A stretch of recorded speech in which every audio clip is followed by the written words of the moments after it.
Hello everyone, welcome to another episode of Art Whisperer 88. On your screen, I will show you some stencils that I had cut out. I'm using the white background to make these more visible. These were the oval shapes that I had cut from these dividers. Here, let me show you the package. These are the plastic dividers that I got from the dollar store, and there are 5 sheets for $1, so that makes them 20 cents a piece. And they're very good sturdy plastic, and they're non-toxic. And so I've cut these shapes. I call them onion rings. I first cut an oval and then cut the inside to create a ring. So, well, this one is a used one, but I just cut the center out. The same with this. This is a brand new one. And here are more.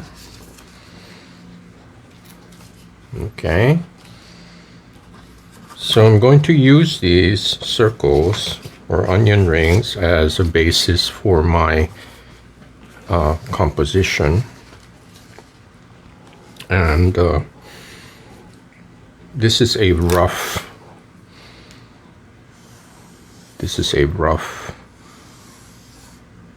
layout.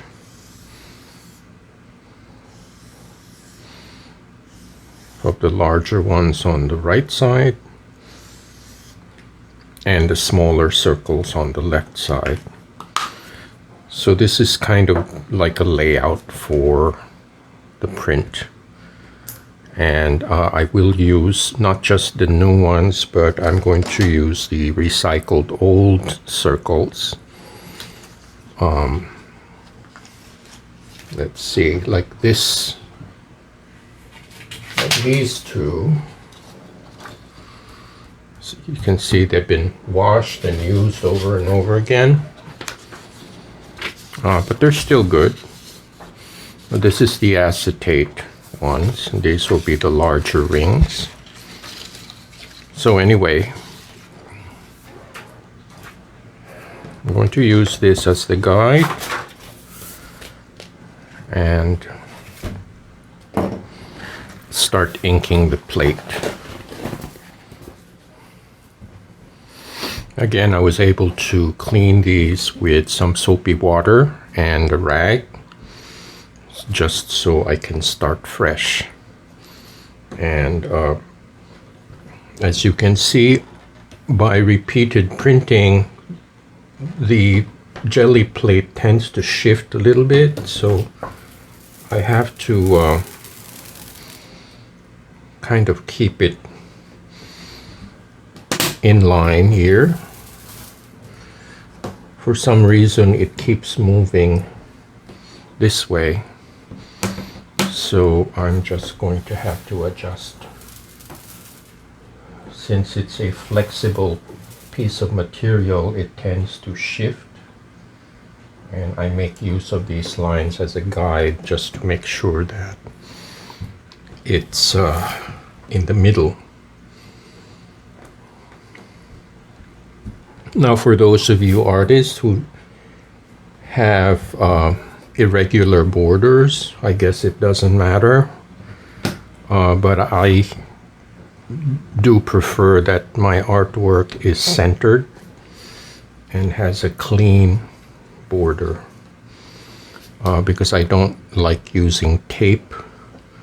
I would rather just have it registered properly so I can keep printing and the paper keeps falling on the same place. That's the whole purpose of having registration.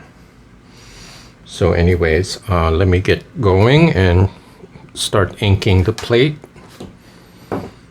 I'm going to use This time I will use green, a dark green. Now this is Lukas olive green. And this is a light green by Artist Loft. So the base color is going to be green. So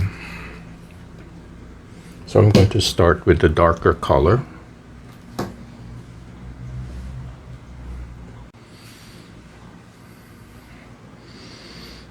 I found another one of the Lukas greens, and this is called Green Earth.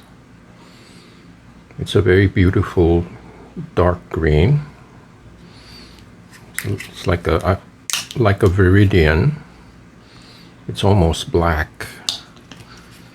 And I'm going to add, for some definition, I will add oxide black on a few areas. So I'm going to use these three colors as the background.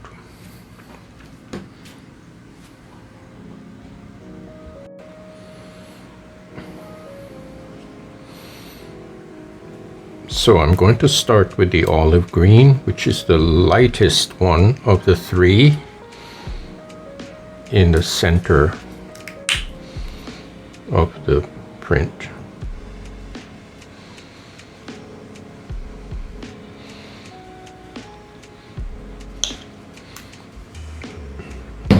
And then I'm gonna have some black here on this side and some green earth on this side.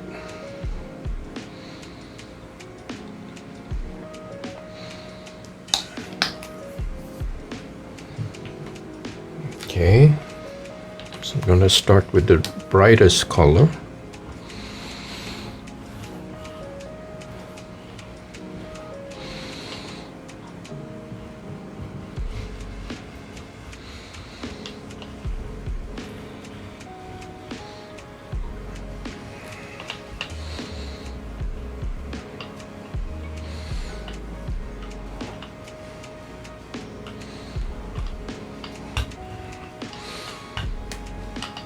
Very beautiful kind of forest green color. Then I'm blending into the black.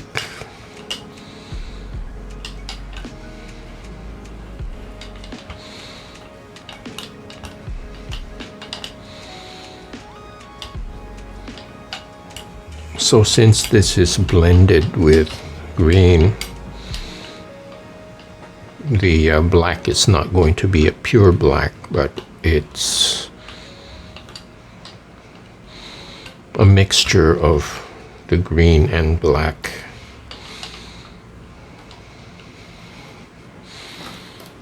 Okay.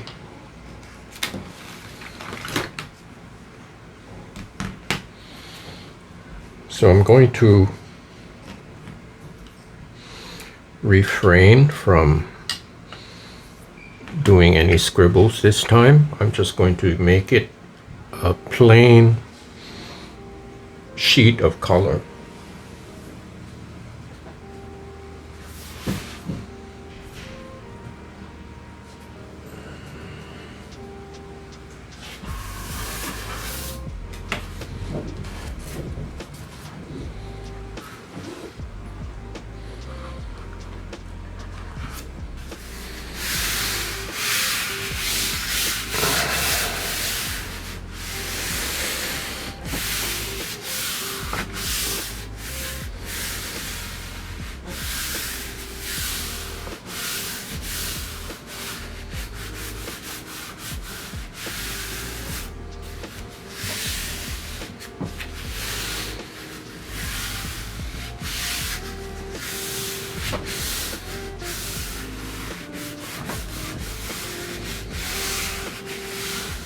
Now, as I'm passing my hand on the paper,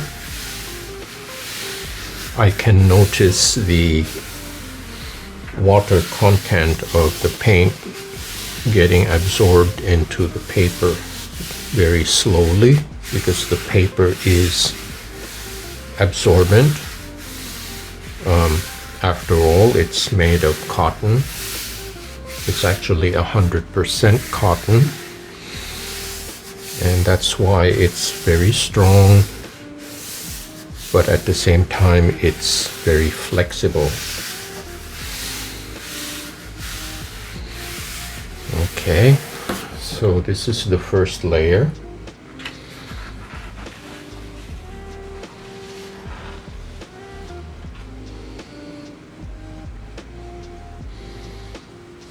Like that.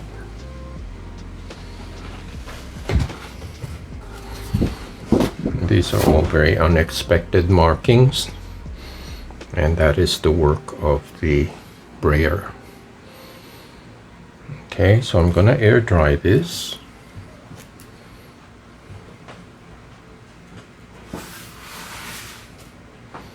Now I'm going to try to recover this green here by using a contrasting, highly contrasting color. This is Azo Orange.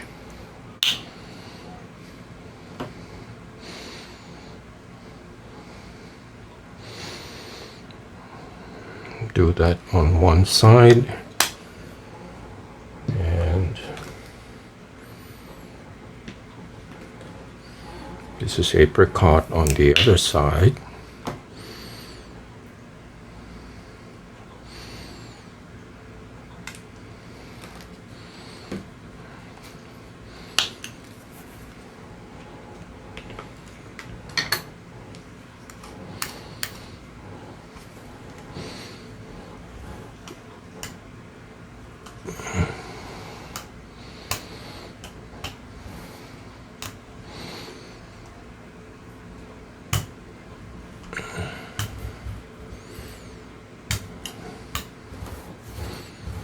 Now the apricot, for some reason, is very thick,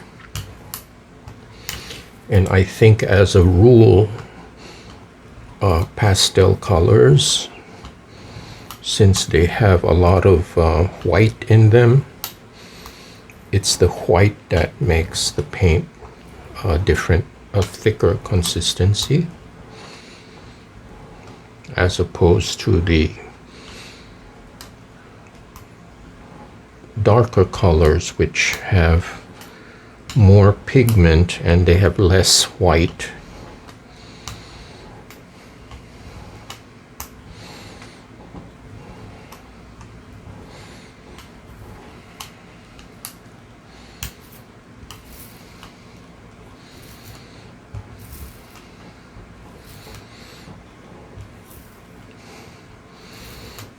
I can tell the top layer is beginning to activate what's underneath. This time I will add some of my scribbles.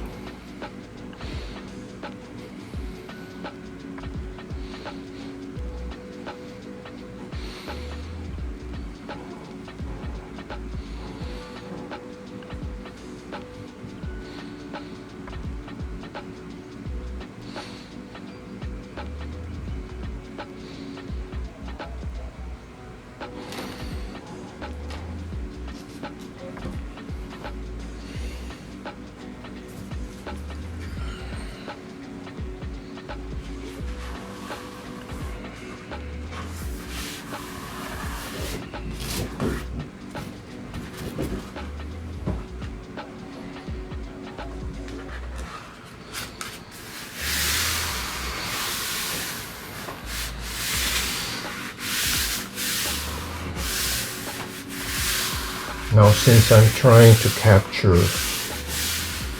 the ghost print or the leftover paint from the first pull, I am going to leave this on the plate a little longer, like 10 minutes. And that will give me a chance to run to the kitchen sink and clean my brayers. So I will be right back.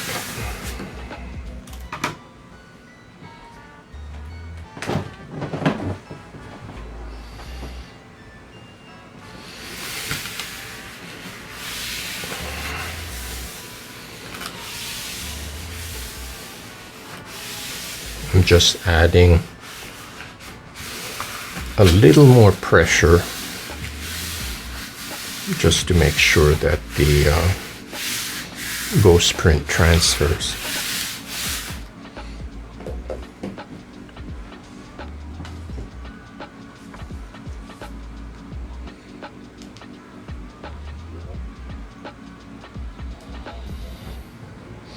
Let's see what we got.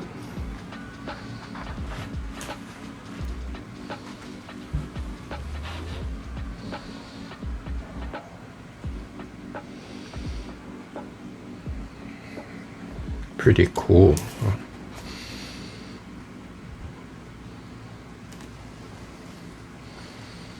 It looks like rusted metal.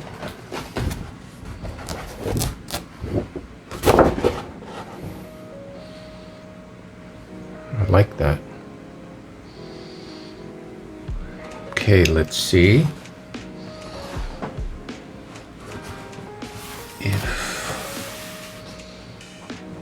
if I can make use of this.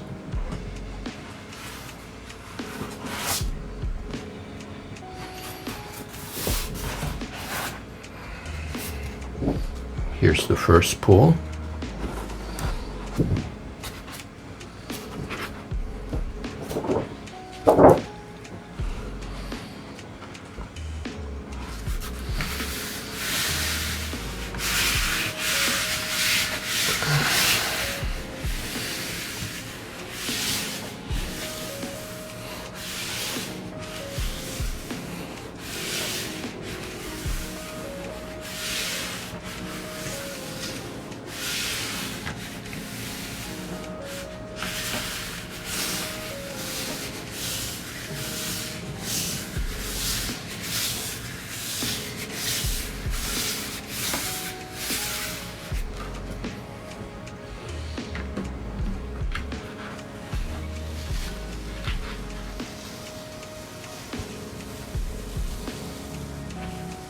I like that.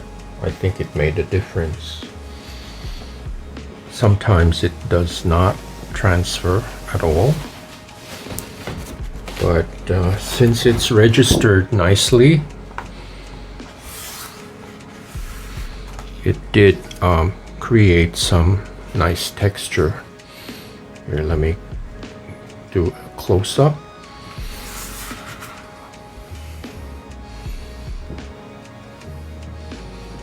This is because the leftover paint or the ghost print was still wet, and I placed the first pull on it immediately. I didn't wait too long, so as a result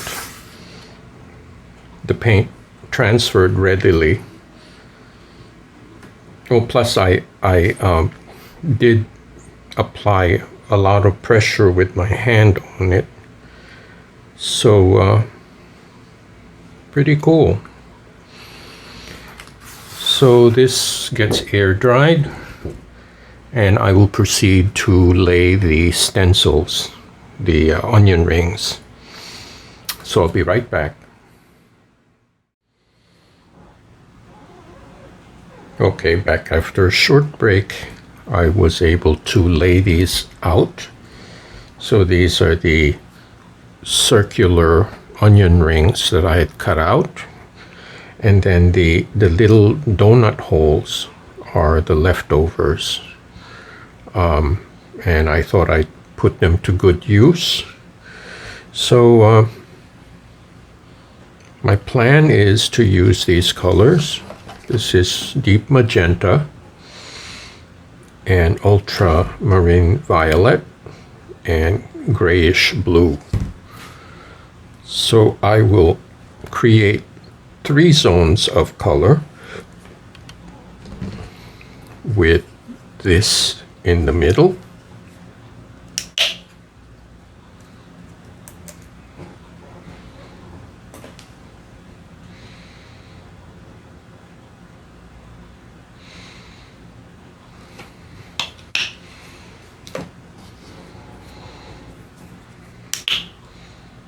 This on the bottom.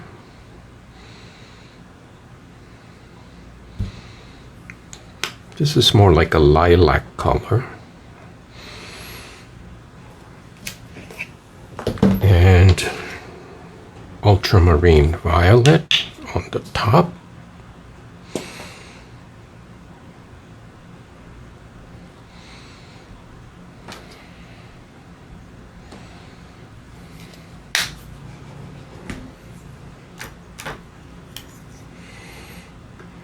So I will be using, since there are narrow spaces, I will be using a much smaller brayer. And I'll start with the magenta.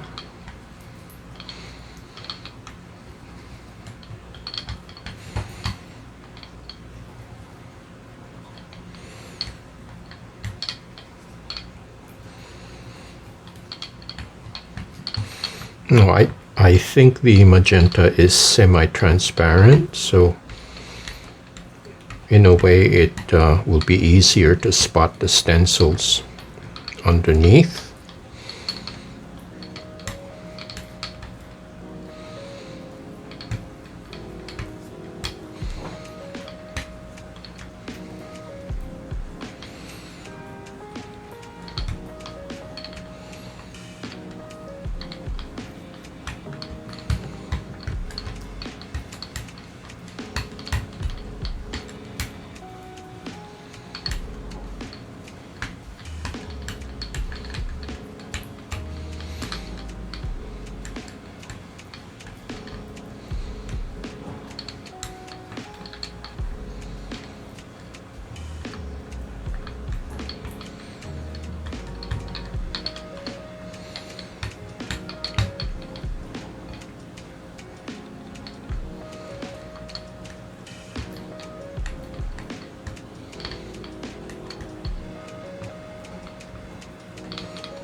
So I imagine the second layer will be quite colorful with a blend of three colors.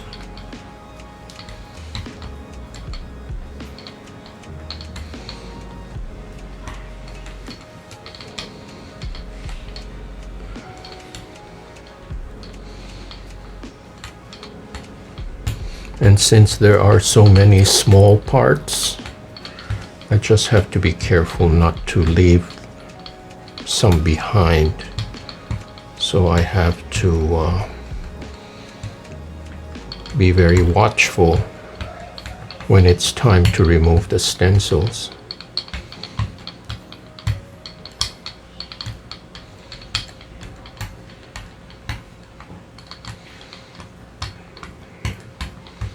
Just evening out the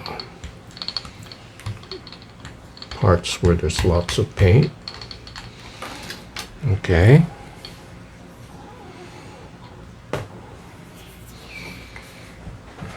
Now I have here a piece of cardboard.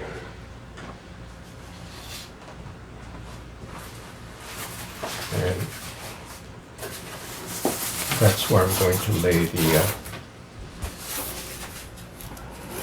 the stencils when I'm taking them out. So maybe I can reuse them.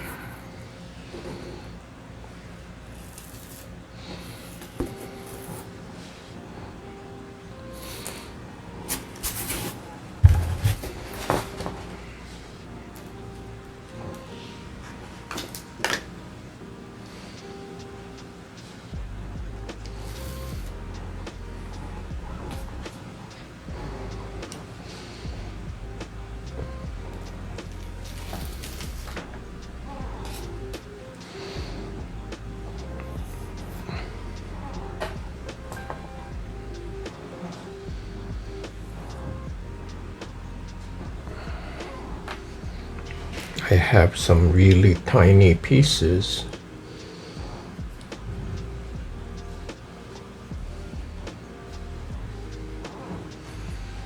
So I just have to watch and be careful.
I think I got them all.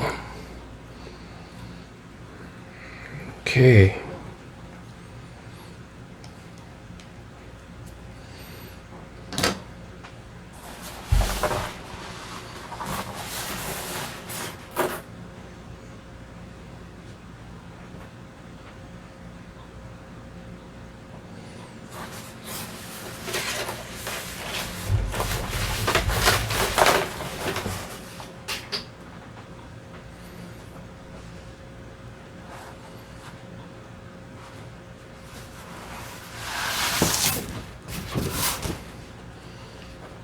So this is the first pull.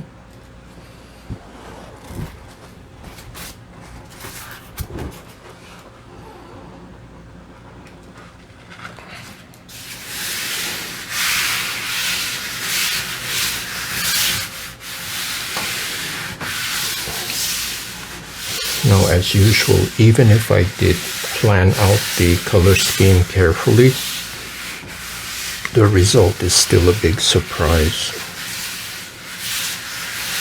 So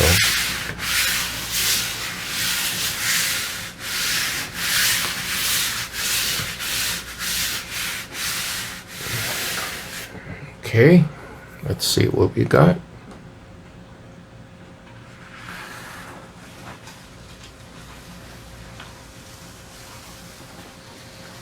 It's a little bit of misregistration, but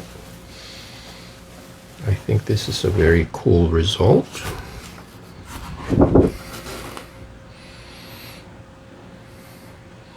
Kind of wild. Okay, before this dries, I'm gonna see if I can recover it with the ghost print. Just to refresh your memory.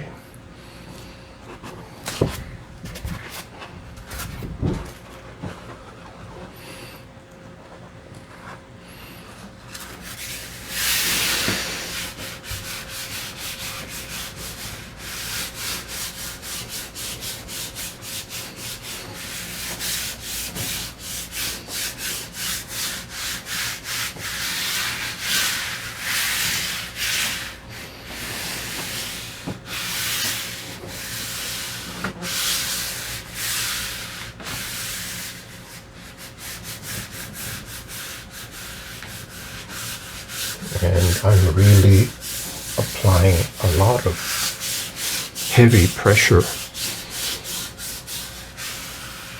so so I can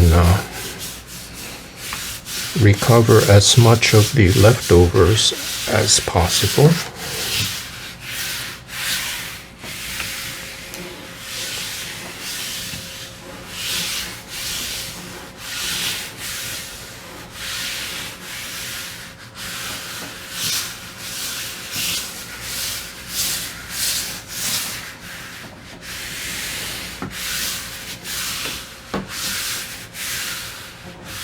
Okay, let's see what we got.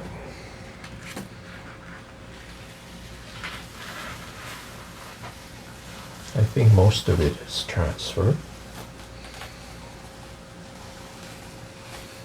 It's pretty cool, I think.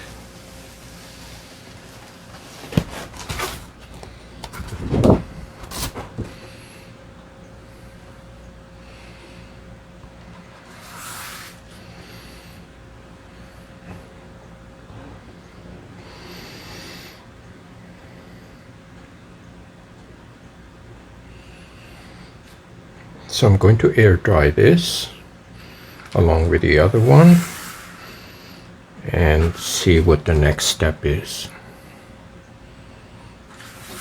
I'll be right back. Okay, what you see here is the reverse side of the stencils. I figured I'm gonna try to reuse them and flip them over. So I'm gonna give it a try. I'm gonna do Naphthol red light here and then some yellow on the top.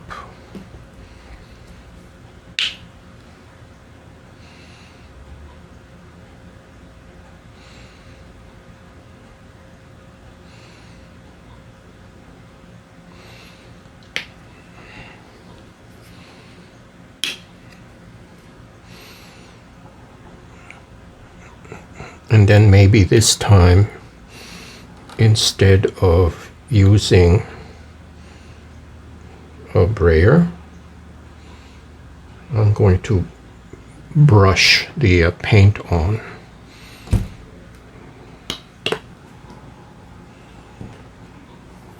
I think it will be a little more precise.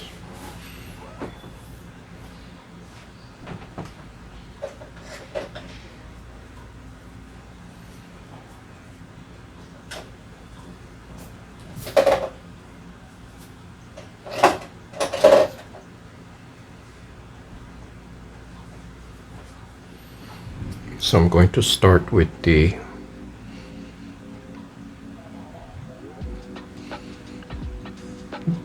red or vermilion color.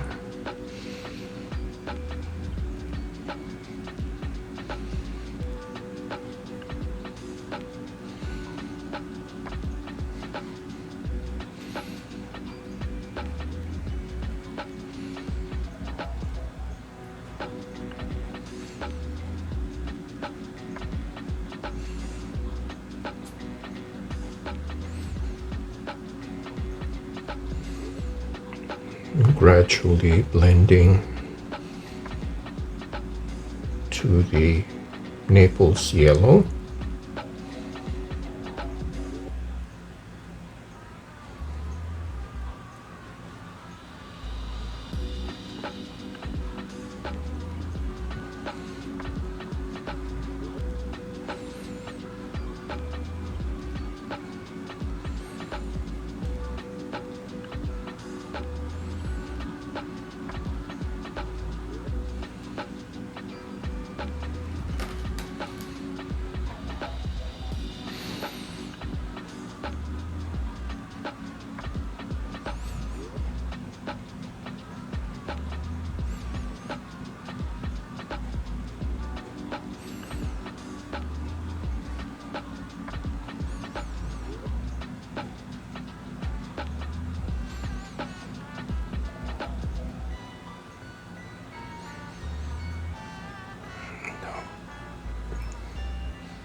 And I'm hoping this way it will be easier to see the stencils, because I'm leaving some parts of it unpainted.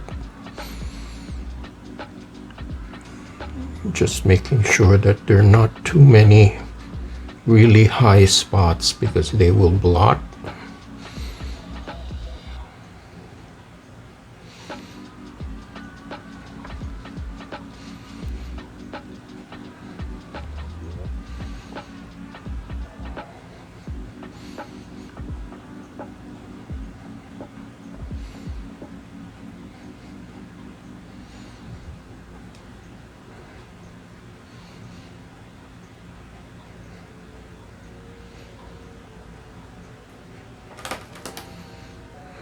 Okay.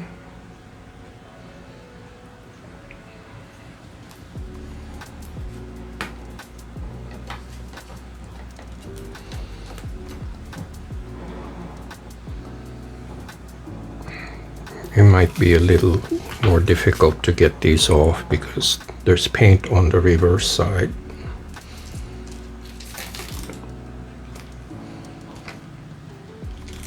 But fortunately, the plastic is strong enough not to tear.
Just making sure I didn't miss any.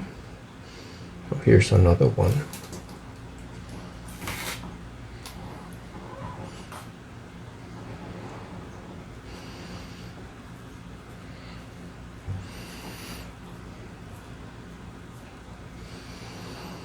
Okay, I think I got them all.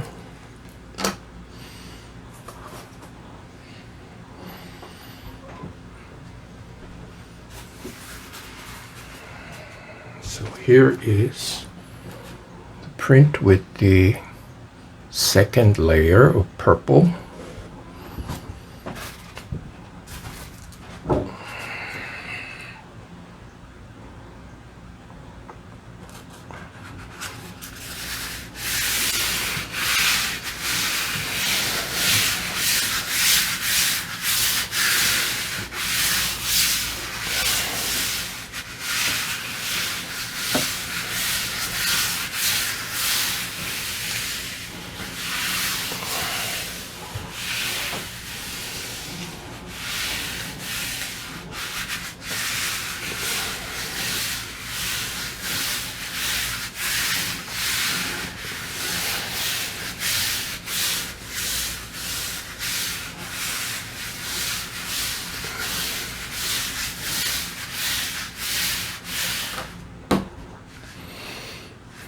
Okay, this is exciting.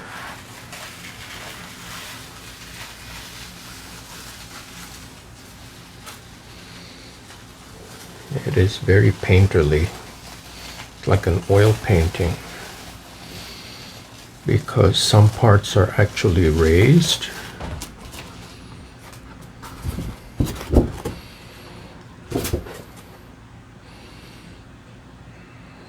Okay, pretty cool.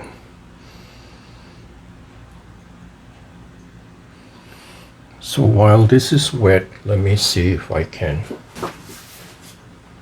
recover that.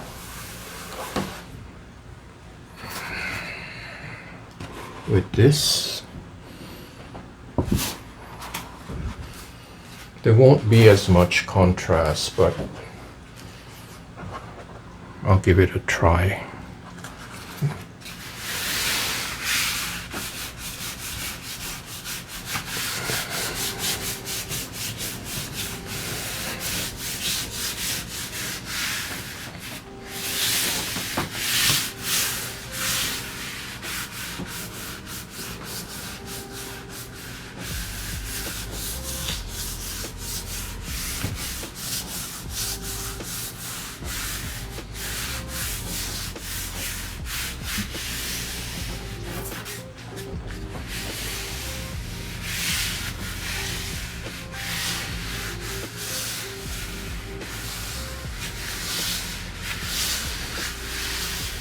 Now I'm going to leave this on for a little longer because this is a ghost print.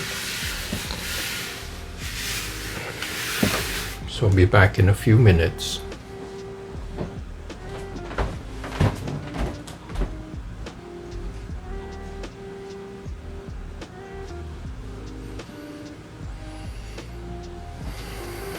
Okay, let's see what we got.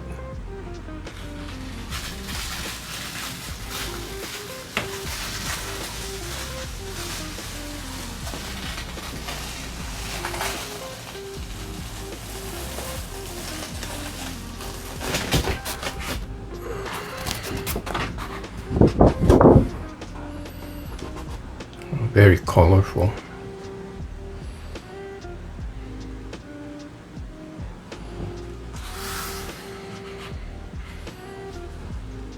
So I'm going to air dry this again and come back and see what is the next step. Don't go away.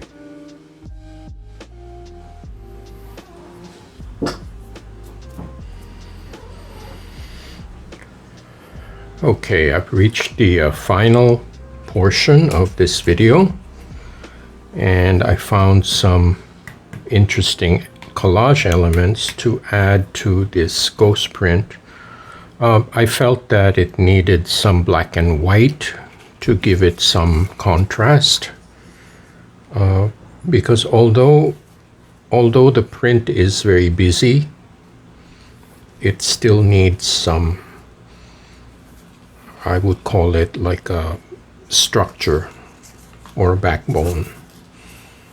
And I achieved that by introducing black and white elements. So I think this does the job. It's a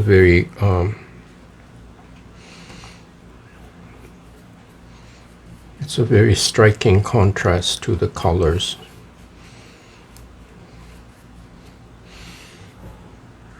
Okay.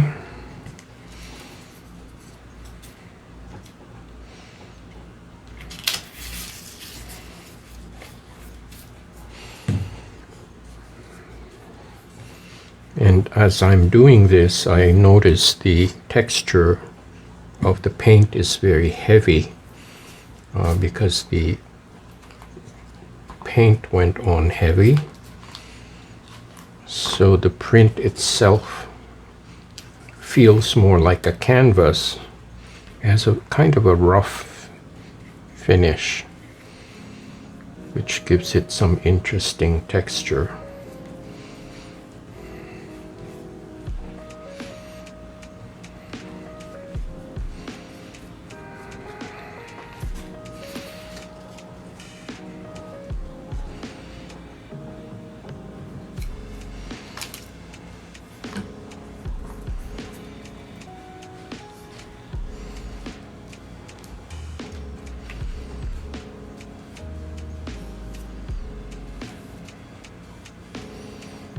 So I am just building some structures here, kind of like pieces of a puzzle.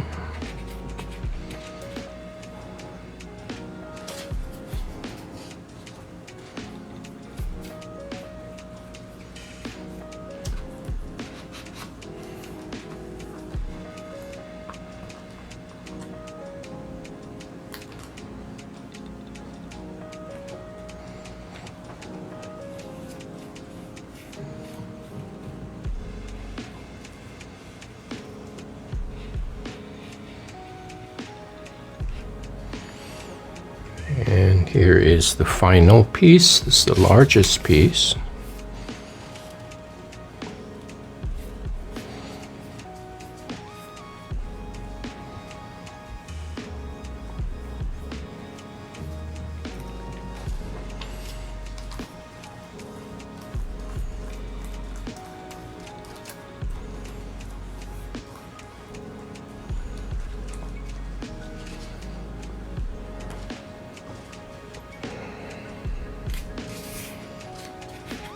Go.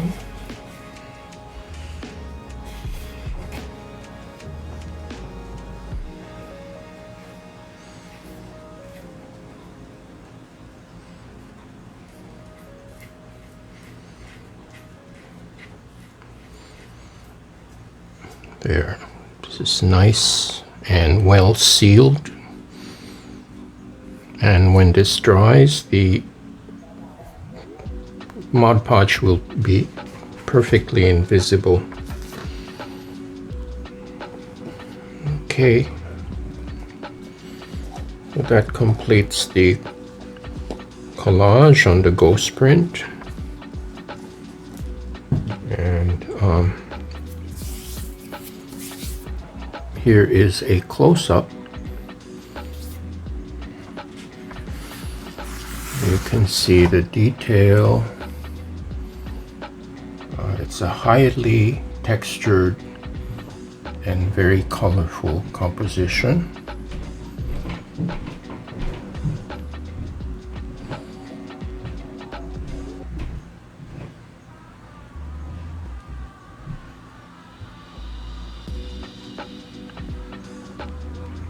That is the ghost print.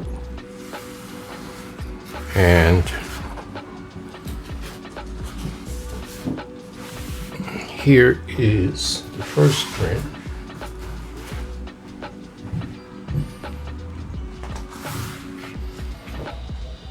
This has no collage. It's just a standalone piece with my onion rings and donut holes.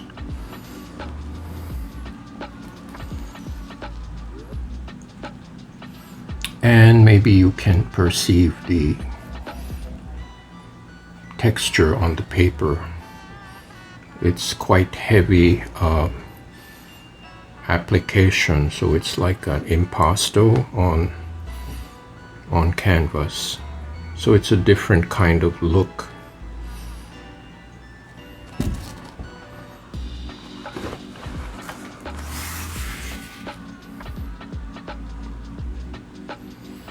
So anyway, I hope you like this video, and please share and like, give me a thumbs up. And again, I want to wish all you wonderful viewers my gratitude. Thank you for watching, and I hope to see you next time.